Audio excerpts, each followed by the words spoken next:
chatons, j'espère que vous allez bien. Aujourd'hui on se retrouve pour une vidéo make-up. Ça fait longtemps que j'ai pas fait de vidéo make-up, ça m'avait vraiment manqué. On va partir aujourd'hui sur cette trend qu'il y avait il y a un petit moment de ça, mais qui est toujours plus ou moins d'actualité. C'est la trend Expresso make-up. Après le Latte make-up, on a maintenant l'Expresso make-up. Je pense qu'on va arriver au Pumpkin make-up bientôt. Ça serait très très drôle de voir ça. Donc on va commencer tout de suite. J'ai déjà fait mes soins et tout ça au préalable. Et pour commencer, je vais passer cette petite crème là, donc c'est mon primer, comme d'habitude. Donc c'est la Sephora Care. Si vous entendez un peu de bruit, c'est normal, c'est la ventilation parce que j'ai très chaud. Je me suis habillée quand même en noir et en marron.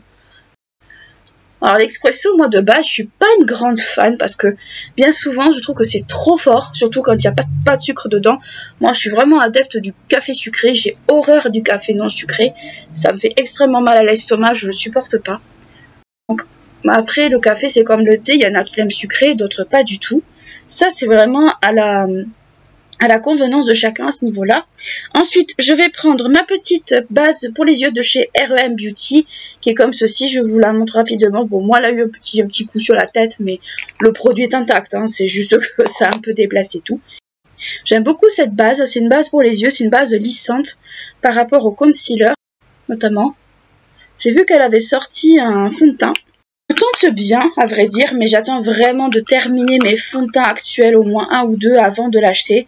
Parce que je veux vraiment pas cumuler 36 fonds de teint. Parce qu'après, ça fait de la place, ça coûte de la place. Ça fait de la place, oui, quand on les finit, mais ça coûte de la place quand il y en a beaucoup. Et je veux vraiment pas accumuler parce qu'honnêtement, après, on sait pas comment faire. Voilà, pour les petits primers. Ensuite, avant, je vais passer à ma petite solution. Bon, solution non, c'est mon Liquid Light de chez Helena Rubinstein qui est comme ceci. Alors je sais, le produit ne se fait plus, mais vous avez un équivalent chez MAC. En fait, c'est le Scrub quelque chose, je sais plus. Je vous mettrai de toute façon le lien en barre d'infos. Si la crème existe toujours, normalement oui. Sinon, si vous cherchez un côté lumineux, mais bon, pas dans le doré, mais qui est un peu le même effet, vous avez la Glow Crème de chez Herborian. Oui, c'est un des rares produits de chez Herborian que j'aime bien. Bon, à part que celle-là, elle n'est pas dorée, elle est rosée. Mais je trouve que elle est très jolie comme crème. Donc là, j'en mets un petit peu, juste pour illuminer un peu le teint. Ensuite, pour le fond de teint, je vais partir sur cet échantillon du Forever. Bon, c'est marqué Forever, mais je sais que c'est le Forever Skin Glow. Donc c'est l'ancienne formule, mais la nouvelle est très bien. Ça, c'est de chez Dior. J'avais mouillé mon éponge il y a un petit moment. Il ne reste plus beaucoup d'ailleurs. J'essaie vraiment de terminer des produits ouverts parce que j'aime pas le gaspillage. Moi, je comprendrai jamais, en fait, celles qui ont beaucoup de maquillage. C'est leur métier, c'est vrai. Mais quand il y en a trop comme ça, enfin, je comprends pas comment on peut accumuler autant de choses, en fait. Les produits Dior sont parfumés. Pas très parfumés, mais ils sont parfumés. Les produits également Givenchy sont parfumés. Guerlain aussi. Chanel, je ne sais pas. Je ne me souviens plus de Chanel. J'achète tellement peu de produits Chanel que je crois que j'ai que 2 rouges à lèvres de Chanel, c'est tout. J'ai vraiment pas du tout de produits Chanel dans ma collection. Parce que on va dire, l'identité de la marque ne me correspond pas du tout. C'est tout. Je dis pas que les produits sont mauvais, je dis juste que ça ne me correspond pas. Peut-être juste en remettre un peu au niveau des joues. Parce que j'ai quand même un teint assez moche, je trouve, ces derniers temps. Alors, je suis dans la mauvaise période du mois, c'est totalement normal. Oui, on peut parler de ça ici, il n'y a pas de problème. Et c'est vrai que c'est pas agréable. Donc on va partir sur des teintes un peu marronnées, mais je vais quand même mettre une touche de noir pour rappeler justement le côté un peu noir du café, justement. Quand vous remuez, quand il y a, vous savez, juste l'espèce de petite mousse, et que vous remuez le café, en fait, le café, il est noir, en fait, il est pas marron. Donc je pense que ça serait bien de mettre une petite touche de noir pour rappeler la couleur du café, parce que moi, j'aime beaucoup le café. Par contre, mon péché mignon, vous voulez me faire plaisir, enfin, quelqu'un veut me faire plaisir, on me paie un latte macchiato caramel. Ça, c'est vraiment le truc que j'adore le plus. Celui de chez Starbucks, je l'aime beaucoup. Il est sucré, mais quand vous n'êtes pas bien ou quand vous êtes en hypoglycémie, honnêtement, ça vous remonte en fait. Ça, moi, en tout cas, ça m'a toujours remonté. Ensuite, je vais prendre mon concealer. Alors, je vais rester chez Dior. C'est mon Forever Skin Correct qui est comme ceci, en teinte 1N. C'est totalement normal qu'il ait cette tête parce qu'il avait la tête à l'envers pendant un petit moment. J'ai plus l'impression de savoir me maquiller en fait. Ça fait un moment que je me suis pas maquillée aussi, ça n'aide pas. Alors, hier j'étais sur un live d'une nana que j'aime beaucoup. que j'apprécie énormément. Et il y a une de ses abonnées qui est allée dire, ça m'a pas touché personnellement, mais ça montre à quel point les gens connaissent pas du tout les personnes dans la vraie vie, encore une fois, ça montre. On parlait de l'humour de certains youtubeurs, si je me souviens bien.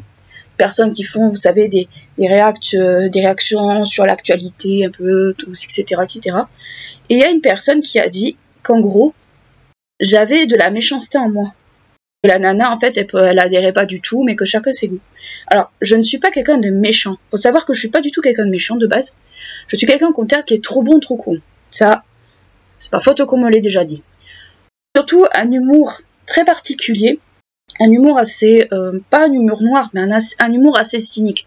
En fait, j'ai plaisir à me dire que j'ai un peu le même humour que le Dr House. Exactement un peu le même genre d'humour, un peu piquant, un peu, pas forcément, on va dire, très cool, mais un peu piquant. Et c'est vrai que les gens n'apprécient pas forcément ce genre d'humour. Et je le sais très très bien, c'est pour ça que je n'en fais pas avec n'importe qui. Et que, quand on vient me voir et quand on regarde ma chaîne, on sait très bien que j'ai un humour un peu comme ça. Donc, si on le sait pas, c'est vrai qu'on est un peu surpris. Mais une fois qu'on est habitué, on passe outre, en fait. J'ai un humour quand même qui est assez piquant, assez cynique. Après, il y a des choses sur lesquelles je rigole pas, par contre. Là, par contre, quand il y a des sujets de société assez graves et tout, je rigole pas du tout avec, ou là, bien au contraire. Quand je vois qu'il y en a qui rigolent sur les mots commençant par un V, finissant par un L, ou pédo truc, parce que je ne peux pas dire le mot, sinon YouTube va me striker pour des questions, on va dire, de bienséance, et ils ont raison. Je rigole pas du tout, en fait. Là, franchement, je ne rigole pas là-dessus, et je ne comprends pas comment on peut faire de l'humour, en fait, sur ce genre de choses. Je ne rigole pas, et j'en ai eu des gens comme ça dans mon entourage qui riaient sur des trucs comme ça. Je trouvais ça petit, et honnêtement, je n'adhérais absolument pas. Donc franchement, quand on me connaît bien, on sait que j'adhère pas du tout à ce genre d'humour. Et c'est pour ça que, moi je dis, il y a humour noir, il y a humour noir. Il y a humour noir soft, il y a l'humour noir où c'est vraiment n'importe quoi, où c'est vraiment de la bêtise. Et ça, moi, je ne supporte pas. Très clairement, je supporte pas. Donc je ne suis pas quelqu'un de méchant, c'est juste que je connais mes limites, je connais les limites des autres. Donc moi, ça me convient très bien. Ça m'a un peu touchée, oui et non. C'est vrai que c'est quelque chose qui montre à quel point on ne connaît pas les gens dans la vraie vie, encore une fois. Mais bref, je ferme la parenthèse. Ensuite, je vais passer un petit coup de stick, donc c'est le Rare Beauty, qui est en teinte Power Boost, si je me souviens bien de la teinte, oui, c'est exactement ça, que j'aime beaucoup ce stick, je le trouve vraiment très bien, il se dégrade très très bien. Honnêtement, vous voulez un bon bronzer stick, vous prenez le Rare Beauty, franchement. N'allez pas chercher plus loin, il est super ce stick, je le trouve vraiment parfait, il se dégrade bien, il se fond bien. Franchement, il n'y a rien à dire. Alors moi, je le fais à l'éponge, mais sachez que vous pouvez le faire au pinceau. Là, j'ai un peu de mal parce que l'éponge est plus trop humide. Et quand elle est bien humidifiée, il est facile à dégrader. Vraiment pour faire un peu une espèce de relief un peu marronné. Mais je le trouve très très bien, ce bronzer stick. Vraiment, vraiment bien. Alors, c'est pas un contouring, c'est vraiment un stick, pour le coup, un stick bronzer. Mais je l'aime beaucoup. Je trouve qu'elle a fait du très très bon travail, Selena Gomez. Bon, je vais poudrer, j'ai poudré mon œil. Là, je vais le poudrer avec ma poudre Anastasia. Donc, je vous la montre. Et comme ceci, donc c'est la toute petite. Je sais pas si je la rachèterai en grand, mais une chose est sûre, c'est que je la trouve quand même pas trop mal. Par contre, on en parle de la hausse des prix des produits Sephora, parce que je m'en suis aperçue. Je m'en étais aperçue déjà il y a un moment, mais là, je trouve que c'est un peu trop quand même. Il y a 2-3 € de différence entre les prix d'il y a 1 an ou 2 ans et les prix maintenant. Je trouve que c'est très abusé quand même. Surtout que c'est le même produit, c'est les mêmes ingrédients. Il y aurait des reformulations, je le comprendrais, mais c'est pas le cas en fait. Donc je sais pas, dites-moi ce que vous en pensez. Je veux pas faire la rageuse ni quoi que ce soit. C'est normal que les marques aussi fassent leur marge. Mais il y a faire de la marge et faire de la marge chez moi. Moi, je l'applique à l'éponge parce que je préfère en fait qu'à la houppette. J'ai passé un gros pinceau juste pour bien répartir. J'ai plus de spray que... Ouais, ça c'est un peu... la luminosité a un peu baissé parce que je filme toujours en lumière naturelle. Et je préfère honnêtement. Ensuite, j'ai passé au bronzer. Là, je vais utiliser le Dallas de chez Benefit. Je ne retrouve pas ma terracotta, donc je ne sais pas du tout où elle est passée. Donc, je vais utiliser le Dallas de chez Benefit. Alors, c'est dommage qu'il l'ait arrêté. Mais Benefit, ils arrêtent pas mal de produits bien, je trouve. Ils les ressortent et puis après, ils les arrêtent. Ils les ressortent, ils les arrêtent, ils les ressortent, ils les arrêtent. C'est chiant quand les marques font ça, en fait. Ensuite, pour le blush, je vais prendre toujours de chez Benefit le Starla, qui est comme ceci, qui est marron. Ça ressemble un peu au Latte Makeup, on est bien d'accord. C'est juste, en fait, la couleur en fait, du maquillage des yeux qui va différer. Hop, donc là, je prends un pinceau de chez MAC. C'est le pinceau avec la collection Cruella, c'est le 119S. Je me suis encore emballée. Je ne me méfie jamais. J'oublie à quel point ces blushs sont très pigmentés. À chaque fois, je me fais avoir. Ça fait partie, alors c'est vrai que c'est des teintes pour peau foncée. Mais moi, j'aime bien ce genre de teinte, même pour les peaux claires. Genre, je pense que toutes les teintes de blush ou de highlighter, je pense que ça peut aller un peu à tout le monde à partir du moment où on arrive à le manier et à se le doser comme on le souhaite. Je pense qu'il n'y a pas vraiment de règles là-dessus, mais après, ce n'est que mon avis. Dites-moi en commentaire si vous pensez la même chose que moi ou si au contraire vous pensez qu'il faut mettre en fonction d'eux. Moi, je sais pas, je trouve que c'est un peu dommage en fait de faire toujours en fonction de ça. Je trouve que ça réduit les possibilités en fait. Ensuite, pour les sourcils, je vais passer à un produit toujours de chez Rare Beauty. Vous savez, c'est le produit que j'utilise pour faire mes sourcils quand j'ai refait mes cheveux. Et là, j'ai refait mes cheveux, c'est un bonheur. Ouh, par contre, il y a beaucoup de produits. Alors là, je vais approcher le miroir parce que je ne vais rien voir du tout. Ça fait des sourcils très marqués. D'habitude, c'est pas aussi marqué que ça. Mais là, il y a beaucoup de produits sur la brosse et du coup, j'essaie vraiment de pas trop dépasser. Mais là, c'est un peu compliqué, quoi. Voilà ce que ça donne pour les sourcils. Je vais un petit peu laisser sécher. Ensuite, je vais passer... Alors, je vais utiliser deux palettes qui malheureusement n'existent plus. Mais c'est où je trouve en fait les couleurs qu'il me faut. Donc déjà, il y a la Teddy Bear quoi, de chez Too Faced. Et toujours de chez Too Faced, nous avons la Chocolate qui est juste là, la Chocolate Gold. C'était une des premières palettes que j'avais achetées quand j'avais recommencé à me maquiller. Et celle-ci, c'est l'une de mes préférées. Alors, je ne sais pas si vous vous souvenez de l'harmonie. Elle est comme ceci. La commande, elle est. Et l'autre, elle est comme ça. Voilà.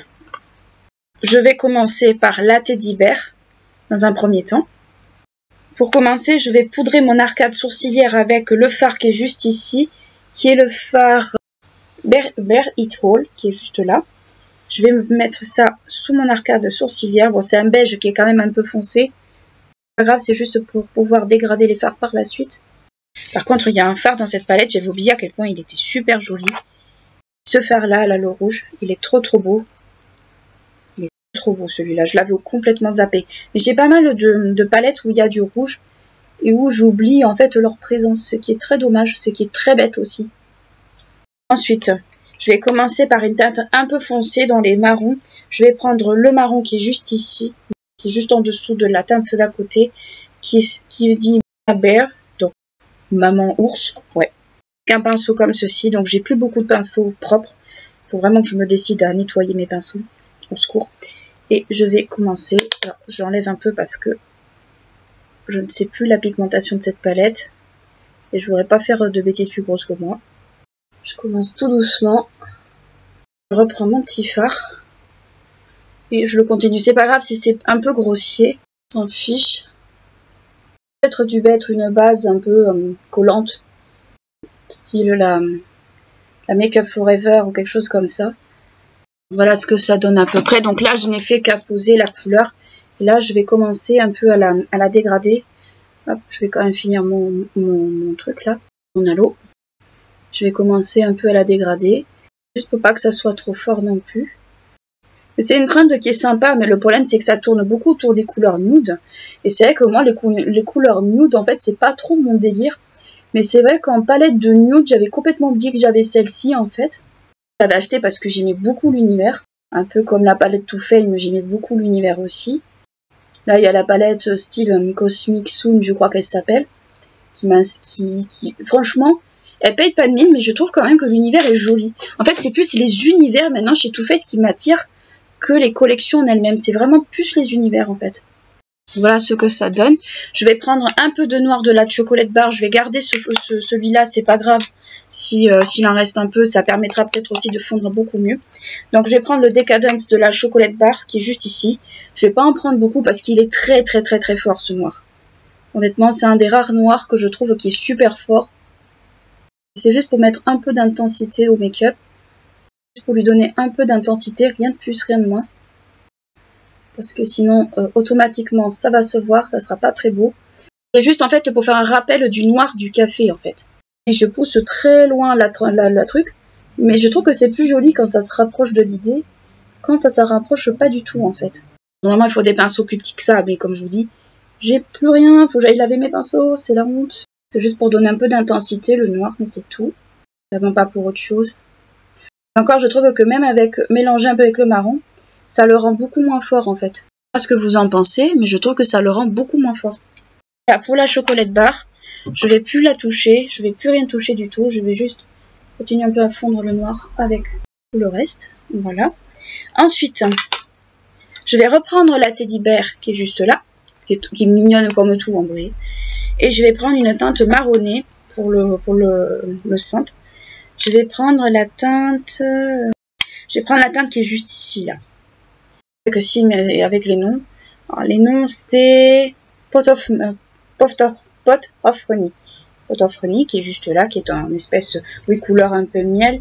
C'est pas totalement la teinte que j'aurais choisie, mais c'est vrai que ça pourrait être pas mal d'utiliser cette teinte-là.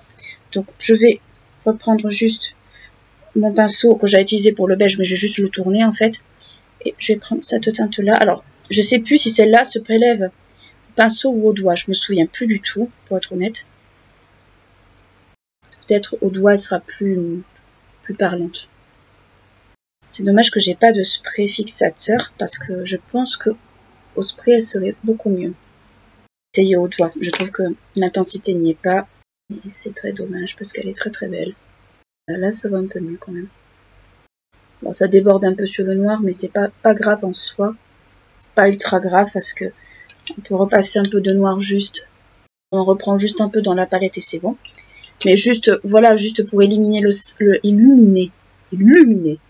Oula, le centre. Je tapote plus que je n'étire. Et voilà ce que ça donne à peu près.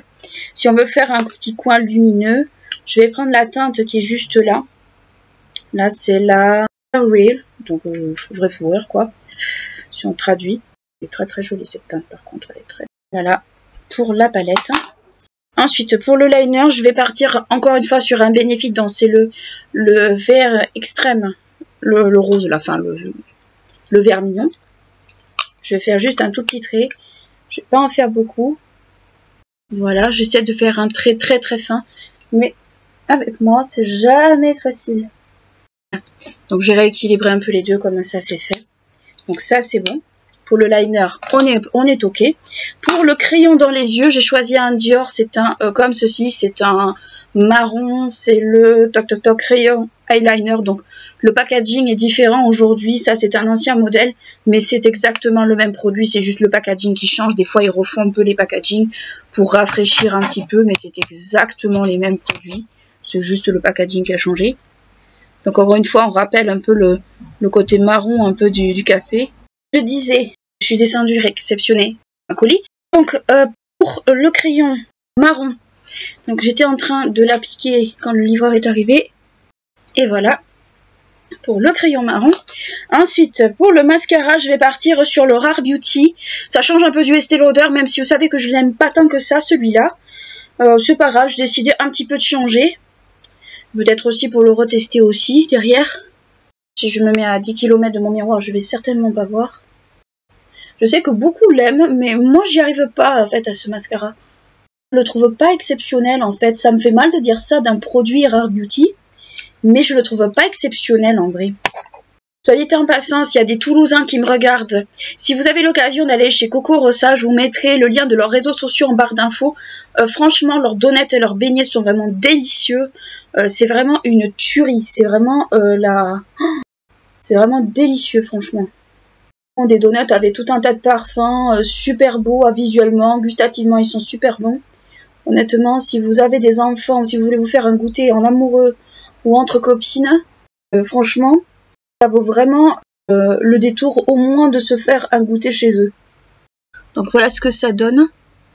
Donc au niveau des cils, ça se voit pas trop. Alors j'ai l'impression que ça me les courbe bien. Ensuite, pour les lèvres, alors j'ai passé sur quelque chose que je ne fais plus depuis un petit moment et que j'ai tort de ne plus faire. C'est que je vais mettre un crayon à lèvres. Donc je vais mettre un crayon à lèvres de chez Sephora. Donc c'est, vous savez, le crayon à lèvres universel qui est blanc, qui est comme ceci, que j'utilisais plutôt très souvent pour ne pas, on va dire, avoir 50 crayons à lèvres dans mes tiroirs. Je devrais recommencer à l'utiliser parce qu'honnêtement, il sauve vraiment la vie celui-là. Et je vais utiliser un produit, alors C'était Karl Lagerfeld plus Model & Co. Model & Co, c'est une marque de cosmétiques. C'était une collaboration avec Karl Lagerfeld, elle n'existe plus, mais j'avais envie de réutiliser ce produit, donc c'est une teinte qui est un peu marronné rosé. Bon, ça n'a pas grande importance en soi, mais c'est une teinte que j'aime beaucoup. Par contre, alors cela ne s'allume pas, les gloss oui, c'était assez pénible, soit dit en passant. Donc voilà ce que ça donne, c'est un nude. C'est un nude que j'aime bien, pas de traces sur les dents, ils sèchent plutôt bien, ils n'ont pas d'odeur particulière. Donc voilà ce que ça donne pour mon interprétation du look Expresso Make-up. Alors moi j'aime bien parce que je trouve que d'utiliser du noir ou du marron assez foncé tirant vers le noir, ça donne une intensité au regard. Et surtout ça rappelle un peu la couleur noire du café. Moi j'avais envie vraiment de faire ce rappel du café, de cette couleur un peu black du café. Parce que je trouvais que c'était surtout beaucoup de marron foncé ou des couleurs qui s'éloignaient un peu vers le noir. Mais je retrouvais pas en fait cette couleur un peu noir café que j'aime beaucoup, et je trouvais qu'en fait ça manquait beaucoup. Je me disais que moi si je devais le faire, eh bien, je rajouterais cette petite nuance de noir pour que justement le regard soit plus intense et que ça rappelle le noir du café. Le marron rappelle en fait le tour du café, cette espèce de marron un peu crème qu'il y a dessus, et quand vous remuez avec la cuillère ça devient noir, ça devient la couleur du café, et j'avais vraiment envie de rappeler ces deux couleurs. Donc c'est mon interprétation du look Expresso Make-up, j'espère qu'il vous aura plu. N'hésitez pas à liker et clocher la vidéo si elle vous a plu, à vous abonner à la chaîne si ce n'est pas encore fait. N'oubliez pas d'aller me rejoindre sur Instagram si vous voulez à tout prix voir mes derniers posts ou être mis au courant des dernières choses que je fais. N'oubliez pas aussi d'aller sur Spotify pour les podcasts si vous voulez, vous les écoutez dans la voiture, tout ça, si vous aimez pas le côté YouTube parce que ça vous embête. Bien également qu'on arrive aux 200 premiers abonnés d'ici la fin de l'année. Moi je vous fais de très très gros bisous, je vous dis à bientôt, ciao.